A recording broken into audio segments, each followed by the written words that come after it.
Hello everyone, welcome back to my channel. This is Mommy Tutor.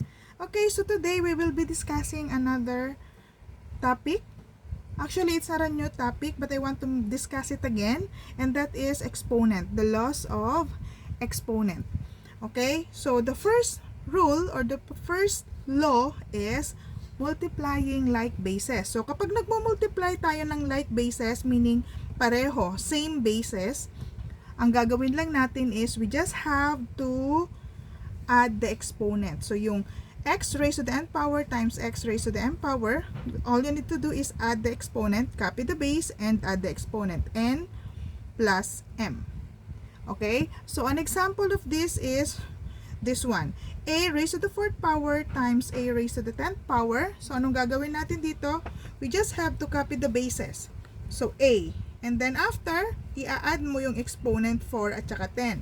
So 4 plus 10 is equal to a raised to the 14th power. At yan na yung sagot. Okay, next. Pag ganito naman, numbers yung bases. So again, bases are the same. So all you need to do is you add or copy the base. And then after, add the exponent. If you don't see any exponent here, ibig sabihin ang exponent na nandirito sa 2 na isa ay 1. Pag ang exponent ay 1, we don't usually write it. Pero understood na 1 yan. So when we do that, that will be like 5 plus 1 is equal to 2 raised to the 6th power. Okay, another.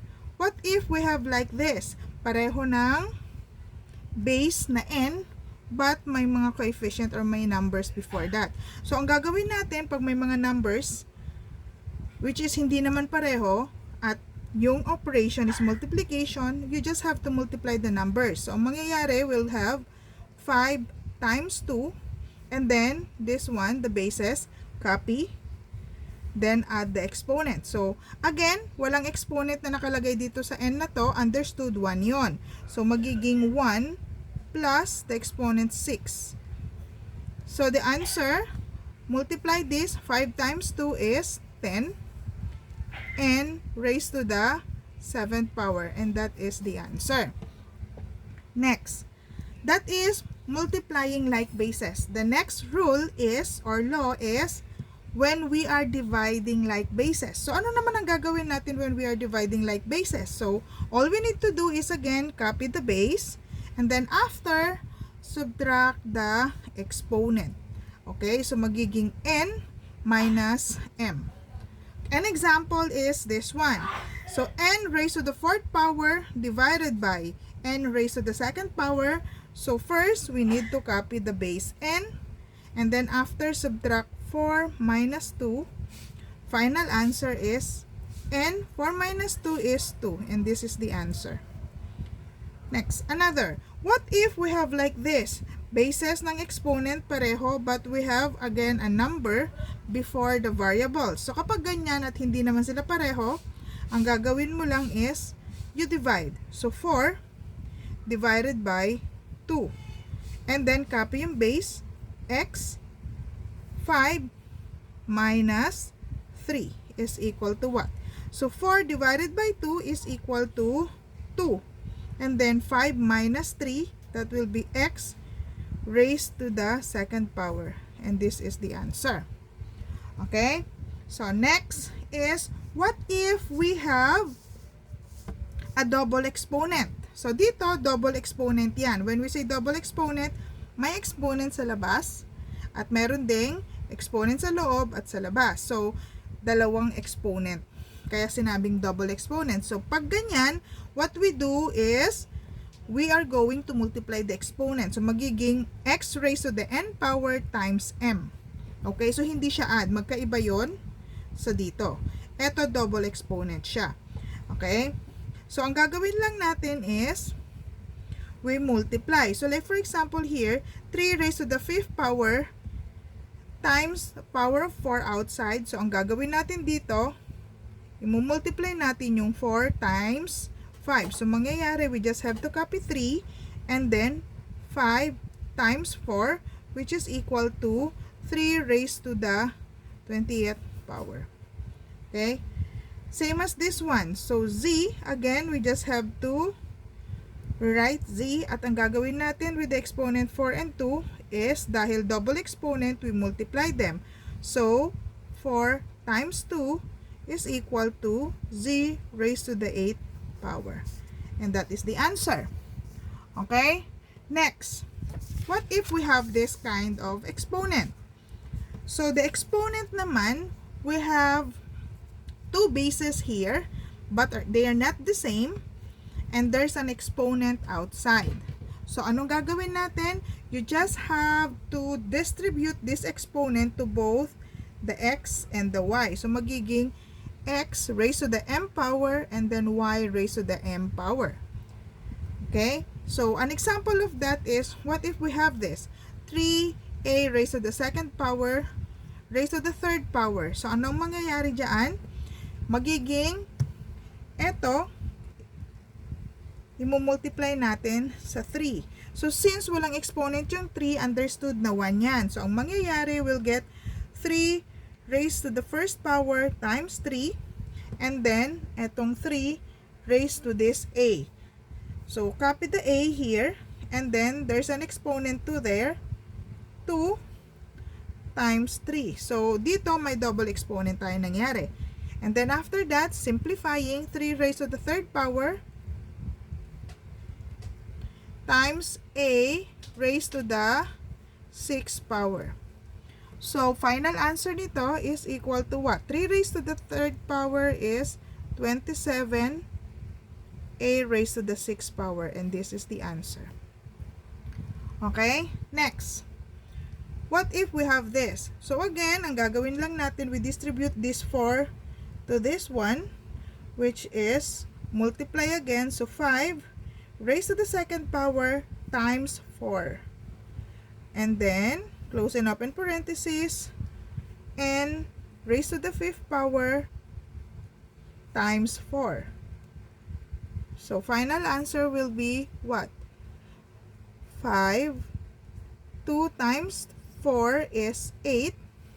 And then, n 5 times 4 is 20. So the answer is 5 raised to the 8th power and raised to the 20th power. Next, same as this one. So kapag ito, ganun din. We have to distribute this 2 to x, you multiply, and this also you multiply. So mangyayari, we got x raised to the second power times 2, and y raised to the 8th power times 2.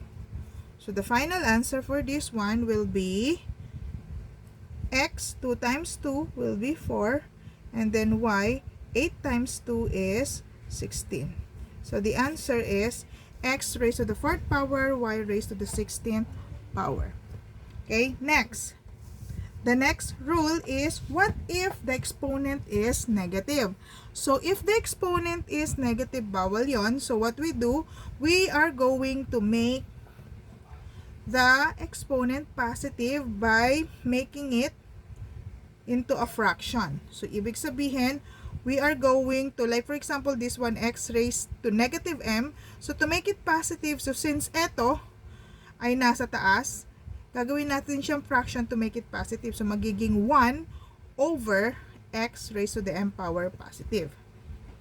Okay? Now, what if we have naman 1 x negative m?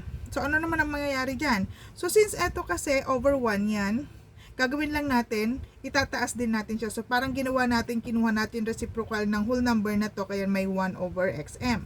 So eto naman, 1 over x negative m, to make it positive, ang gagawin mo lang naman ay eto iaakyat mo doon. Okay? At eto gagawin mo sa baba. So same is true with this one kasi may 1 dahil nga whole number, if you're going to write it in fraction, the denominator is always 1. So parang ibinaba mo lang siya, tapos eto yung itinaas mo. Kaya yung 1 nandoon sa taas, at yung x raised to the m, negative m power, binaba mo. So same is true with this one.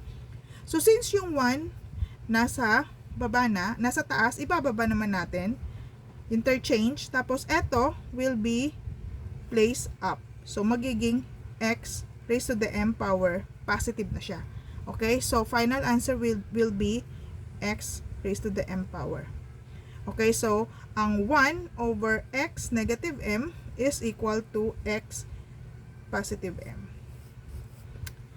Okay, so let's have an example. So 4 raised to the second power negative, so the answer here will be 1 over 4 raised to the second power positive. 4 squared, that will be like 1 over 16. So kung maliit lang naman ang exponent, just simplify it. Pag hindi, okay lang din. Next is here, m raised to negative 3, so this will be 1 over m raised to the third power positive. Now, what if we have like this, a and b negative 1. So, ano gagawin natin dyan? Ang may negative 1 lang naman is the b. So, the a will just be the same. Nasa taas pa rin siya. So, you just have to rewrite it as a. And then, the b negative 1. So, yan yung makakaroon ng times 1 over b. Now, times 1 over b, we can still simplify this. So, the final answer here will be a times 1. That will be a over b. And this is the answer.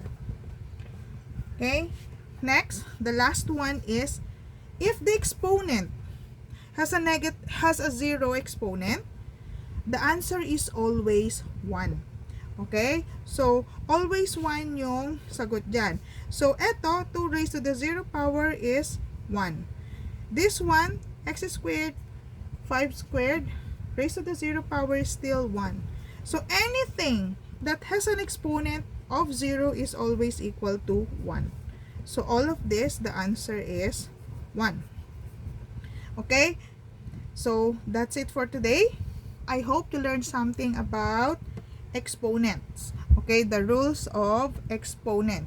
You will be using this when you are multiplying polynomials, even in factoring and in other kinds of radicals and other algebra topics. Okay, so you really need to memorize and of course know the different rules of exponent. So that's it for today. Thank you for watching. Again, this is Teacher Luis, your mommy tutor. Bye!